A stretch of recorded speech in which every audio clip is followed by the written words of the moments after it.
नमस्कार, मी विश्वास बोलते. माझ्याबरोबर या ठिकाणी आहेत प्रशांत बोरवले, भागवत कांबळे, आमच्या भगिनी पत्रकार विद्या गायमोरे. आम्ही आज या ठिकाणी करार कचेरीच्या जवळ असणाऱ्या या हिंगोलीमध्ये ही जी जागा राखीव नगरपालिकेची आहे, ती जागा बहुजनांचे दैवत आणि ज्यांनी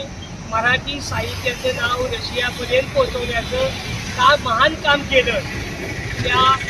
साहित्यरत्न लोकशाहीर कॉम्रेड अण्णाभाऊ साठे यांच्या पुतळ्यासाठी ही जागा राखीव करण्यात यावी अशी मागणी मी आज आमच्या सर्व बहुजन बांधवांच्या समवेत कराड नगरपालिका नगराध्यक्ष तसेच सर्व नगरसेवक त्याचबरोबर मुख्य अधिकारी यांच्याकडे मागणी करतो की या ठिकाणी असणारी ही जी रिकामी जागा आहे, ही जागा